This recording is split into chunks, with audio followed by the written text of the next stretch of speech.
When I was 18 years old, I went off to college. It was really the first prolonged time away from, I'd been away from home for a week. Summer camp with the Boy Scouts, those kinds of things. But the prolonged going away, to Charlottesville was a wholly different kind of a change for me. Now, when I was in college, I started off as an international relations major and then ultimately became a religious studies major somewhere along the way. But before I became a religious studies major, I took a class, Introduction to New Testament. I thought, hey, I've got the Sunday schools down, down basically, pretty simple, straightforward faith as I understand it. I will take the Introduction to New Testament with Professor Gamble, Mr. Gamble. At UVA, we don't call anyone doctor. So, Mr. Gamble, arrogance at its height. We're going to go there in a minute. But in any case, if Mr. Jefferson was never more than Mr. Jefferson, there was never, well, who goes there? Back in those days, I could recite. In any case, as I walked the hallowed grounds to class each day and sat in Harry Gamble's class, I came to call Harry the heretic because he challenged my faith. I had that wonderful, simple, straightforward faith I had learned in Sunday school. There's nothing wrong with that, by the way. It was just whatever my Sunday school teachers had said, whatever the Bible said exactly. I mean, when they start throwing things at you like what the Roman Empire was like in the first century and how all of those other things played into why this was the time that Jesus might appear in the world and why it was important and what he stood up for, and it didn't fit into my simple understanding of what faith was and made me doubt some of the things I thought I knew already. I just decided that the easiest thing for me to do, instead of doubt, was to call Harry a heretic. Not even call him Professor Gamble or Mr. Gamble. He was just Harry the heretic to me. And I'd come back home and I'd hang out with, some of my friends. And at the time, I was living with two guys. This was my second year at University of Virginia. And I was living off grounds, and I was living in an apartment. And I'd come home to two guys who were atheists. So there was, the funny thing is, conversations, I couldn't tell them how they were blowing my faith out of the water because they didn't have faith to have a conversation with me about. So this was the worst time in my life, if only because, or the first opportunity I had to doubt, because no one had ever said doubt was okay. I lived in a world of faith or doubt, one or the other, not faith and doubt, which go hand in hand. And so as long as I had one or the other, all I could do was have these doubts and say, I don't have space for that in my brain, and hold them off over here in some kind of magical abeyance where I didn't have to look at them, think about them. I just had to regurgitate them so I could pass the test. And I got an A in Mr. Gamble's class. But it was because I regurgitated, memorized facts instead of letting the things I learned in that class in any way speak to my soul. I missed the opportunity. Why? Because I thought doubt was wrong. I thought doubt was bad. I mean, the fact that one of the, we don't ever talk about the accomplishments of Thomas the disciple. We talk about him as Doubting Thomas. That's who we call him. Doubting Thomas. I grew up with Doubting Thomas. And it was never oh, look, it's Doubting Thomas. One of our favorite disciples. It was like, oh, it's Doubting Thomas. Only way you could be lower is like Judas, the betrayer. What's lower than Judas? You could only be lower than Thomas by being a betrayer. So let's just be honest. Doubt is a part of life. I used to think that if I had bad thoughts about somebody and they got sick, it was by the power of my magical thinking. We grow up as small children working that way. We have magical thought patterns. We think if we think bad things and bad things happen, oh my gosh, I caused this thing to happen. We get all caught up in that. And then we begin to doubt that we had anything at all to do with that. Just because I had a bad thought, that's not why Janie got a cold. You know, I wish that she was feeling bad and suddenly she had a cold. Oh my gosh, look at my power. Except then eventually, you know, sometimes I'd think that thought and Janie wouldn't get a cold. Or I would think a really positive thought and want somebody to get better, and they wouldn't. And then what do I do with that? Well, suddenly magical thinking doesn't work anymore. So I have a choice. I can keep thinking that way even though it's not working, or I can maybe stretch out of the box that I was in. Now let me just tell you something. In between space, which is what I like to call doubt, in between space is really uncomfortable. I really like to be in the destination or at the origin, not in between. I'm not fond of the in-between space. You know, who likes to be, well, when I was in college, being on a road trip wasn't a big deal, you know, because in those days I could drink, you know, a six-pack of straight-up Mountain Dew and eat a pound of Twizzlers on the road, and it was fine. Now, if I do that, I would get really, really sick and gain 15 pounds on the drive. So, can't do that anymore. But road trips, the in-between space, the uncomfortable space of not knowing, that's hard.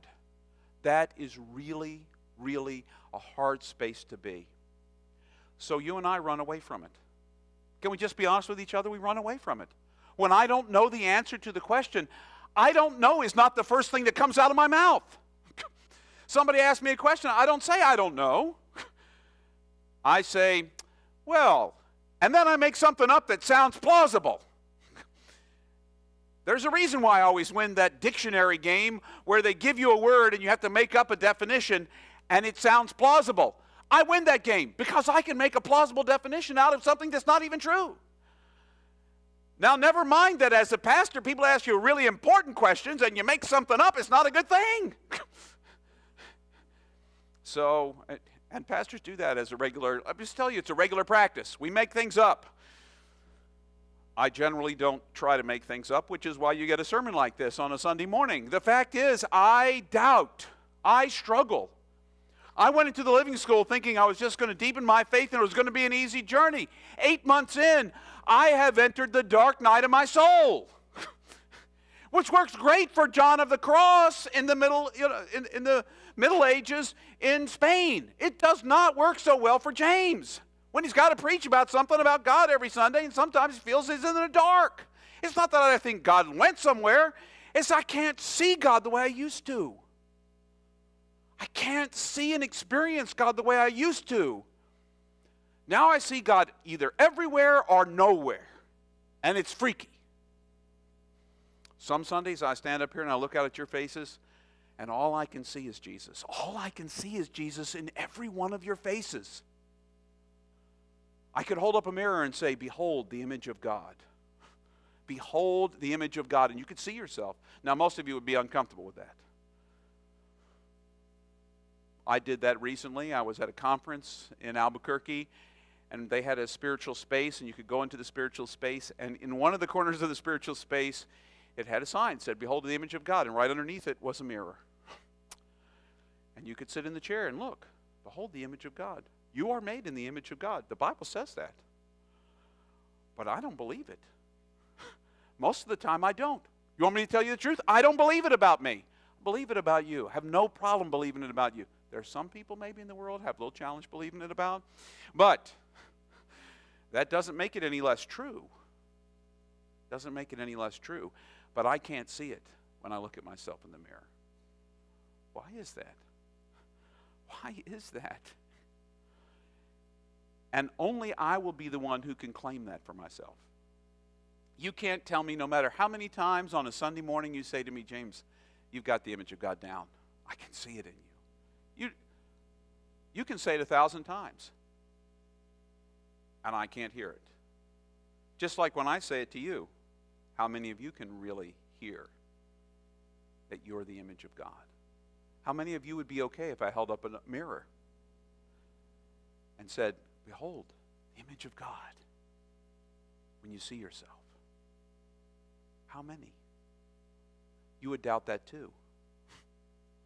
You see how doubt is an insidious thing that goes right to the core of you, and yet at the same time, if I hadn't sat through that semester with Harry the Heretic, I don't know if Professor Gamble's dead now or not. I don't know. I suspect so. But if he's still alive and he's watching this live stream, I'm really sorry, Harry. Because as I look back on some of the things I learned in that, it broke open what I understood about faith. Because faith didn't become smaller and it didn't go away. It got bigger. It got bigger. But I had to be willing to sit with the question. I had to be willing to sit with the doubt instead of rush off and turn on television for 2 hours. Sometimes when we're struggling with doubts, we find something to divert ourselves from actually sitting with it. Anything. We'll do anything. We'll rush out to the bar even if we don't like hanging out there, just so we can have a couple of drinks and forget. Or we'll turn on the television. Or we'll pull up our iPhone. Or if you're an Android person, whatever version of Android phone you have. Anything to distract ourselves from being in this moment and dealing with the doubt that is eating us away. Now let's get to Thomas, because that bad boy is one of my heroes now. It's one of my heroes. I want him to be one of yours, but I can't make him yours. You'll have to decide for yourself. Chapter 20. Now what's interesting is this is one of the very last stories in the Gospel of John. One of the very last stories. Well, before the resurrection stories and the fish feeding at the side of the lake, all these other kinds. But in any case, here it is.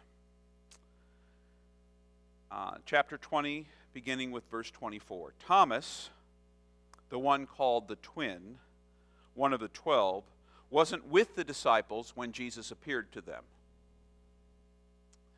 The other disciples told him, "We've seen the Lord." Thomas knew better. He replied, "Unless I see the nail marks in his hands, put my finger in the wounds left in his side, and put my hand in his side, I won't believe."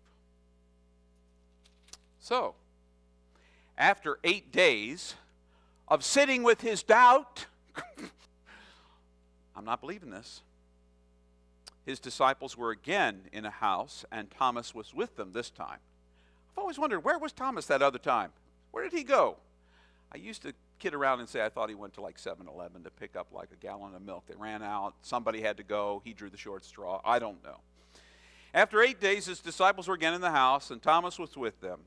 Even though the doors were locked, Jesus entered and stood among them. He said, "Peace be with you." Then he said to Thomas, "Thomas, put your finger here. Look at my hands. Put your hand in my side. No more disbelief. Believe." Thomas responded to Jesus, "My Lord and my God." Jesus replied, "Do you believe because you see me? Happy are those who don't see me and yet believe." Then Jesus did many other things, signs that is in his disciples' presence, signs that aren't recorded in this scroll. But these things are written so that you may believe that Jesus is the Christ, God's Son, and that believing you will have life in his name.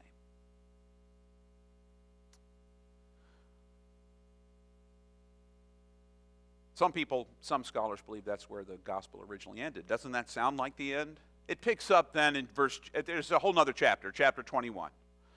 Originally, it's believed John, the writer of John, may have stopped there.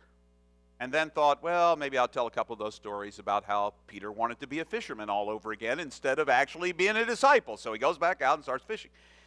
But that's where it ends, with a story of doubt and with the promise and a blessing. Happy are those is another way for blessed are those who believe without seeing. How many of you have physically, literally seen the walking, talking Jesus besides in the movies? None of you. Blessed are those who believe without seeing. Blessed are those who believe without seeing. Blessed are those who believe without seeing. Blessed are those. You know, if there hadn't been a doubting Thomas, there might not have been another show up for Jesus to come and say, hey, look at this.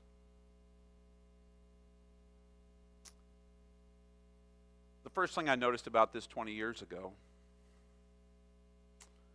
the first time I really remember preaching about doubting Thomas, the first thing I noticed is this gift made Jesus show up even for just one.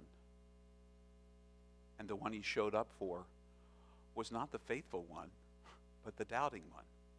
And if you really want to know, the other 10 disciples that were there when Thomas wasn't, doubted the report of the women to begin with. They didn't see Jesus rise. Only the women saw. So if you really don't think women should be preachers, we wouldn't have Christianity without women preachers. There would have been no proclamation because the first preacher was Mary Magdalene. And she came and said, I've seen the Lord. And what did the men do? Say, right. I mean, the truth is, there's so many wonderful aspects. And these are the kinds of things that Harry Gamble told me about, and they're the kinds of things that I thought, boy, that boy is so full of manure. Has he even read this book? He must not have been in my Sunday school class. He must not have been in my Sunday school class. And yet, over a lifetime, God's love just keeps getting bigger. And my understanding of God. While I was at my intensive retreat in March, it's been a long time since I've done spiritual direction, but the opportunity for us to have spiritual direction while we were there was offered. And so I sat down with Gigi, who is a staff member at Center for Action and Contemplation, for an hour one day for some spiritual direction, spiritual friendship, whatever you want to call it. And I said, Gigi, I've got a real problem. All my ways of knowing aren't working anymore. She said, well, tell me what you mean by that. So I went through all my years of education, growing up in the church, all of my Sunday school, perfect attendance for 18 years. Remember, 18 years. That's a lot of stuff to learn in 18 years. If that door was open, boy, I was at that building. My undergraduate degree, my seminary degree, I read the Bible every day. I've been a pastor for 31 years, 27 here. All the ways of knowing aren't working for me anymore. I said, but I just keep feeling like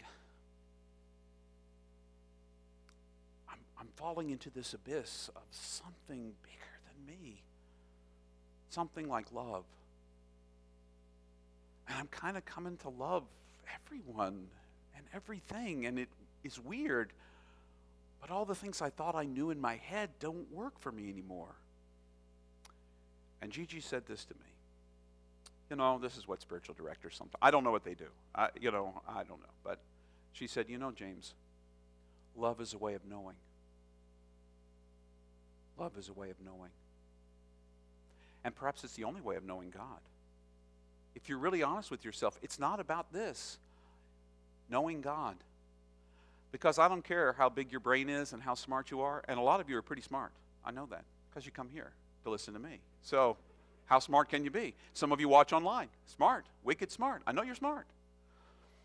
But no matter how smart you are, you cannot know everything there is to know about God in this thing.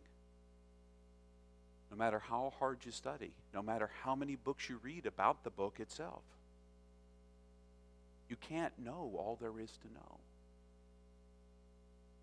But you can know all there is to know if you know love. When Jesus was asked what the greatest commandments were, what did he say? Love the Lord your God with all your heart and soul. And then he quoted from Leviticus, the one time he ever did. The rule book of the Old Testament. One time he ever quoted it, and he found a good quote in there from Leviticus 19:18. Love your neighbor as yourself. Love your neighbor as yourself. So what are the commandments? Love. There's this interesting, we sing it almost every time at Beer and Hymns. If you come to Beer and Hymns sometimes, you'll probably sing this song. They'll know we are Christians by our love. That's how they'll know we're Christians. Not by our judgment, not by our hate, not by our protesting, not by our throwing things at each other, not by our killing Muslims and Jews and atheists, not by any of those kinds of ways. That is not how anyone will ever know we're Christians. They will only know by our love.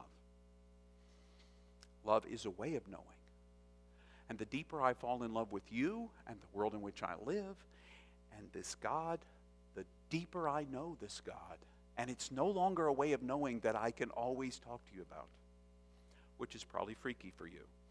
And it's a little freaky for me because I got this gig where I have to show up every week and say something to you about something I know, which I don't. And so now I'm saying all these things I don't know. So, in summation, like that ever happens, doubt is not as bad as you think it is. In fact, doubt may be a real gift to you because it's the in-between space between what you thought you knew and what you may yet come to know. Speaking on behalf of love, I never imagined 27 years ago I could love Linda as much as I love her now. I thought I loved her as much as I could 27 years ago. I mean, you know, how much more could you love a person? I married her. How much more could she love? She married me. I think that was more, you know, kind of crack-headedness, you know. But she stayed with me for 27 years. And 27 years later, I can't imagine loving her any more than I love her now. But I love her way more than I did, more completely than I did 27 years ago. So I can only imagine that later I'll love her more. How is that even possible? And there was room for more love because then Hannah was born and I thought I didn't have any more love to give. And suddenly there was love. And then Joshua was born and suddenly there was more love. How did that happen? Because there was an in-between space where more and more and more. So stick with, when you have a doubt, don't run away. When you're doubting God's presence in your life, when you're doubting, don't turn on the TV. Don't pick up your iPhone. Don't turn on the radio or sing a song. Sit with it. Where did this question come from? Why are you wondering about that thing? Maybe you have somebody you trust in the world. Let's hope you have at least one. Talk to that person. You know, I'm having this real doubt. And it better be someone you trust well. Because you don't need one of those pat answer people that says, oh, don't doubt that. You'll go straight to hell. Because that's just poop. They don't ever get to decide that for you. You get to decide that for you, I suppose. But they don't get to decide that for you. Doubt can be the doorway to something deeper, something new, something fresh, a new way of seeing, a bigger way of seeing. Or maybe it can bring you right back to where you were and say, no, I don't doubt that anymore. That's absolutely true for me.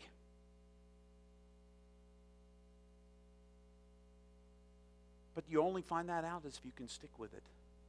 I want to tell you the most courageous thing you may ever do. It's not taking the first step in faith. It's taking the first step in doubt. And hanging with it until God opens a door on the far side, or a window, or a slit, the mail slot. I don't know. Until God opens that space. I want to encourage you to be courageous in your doubts.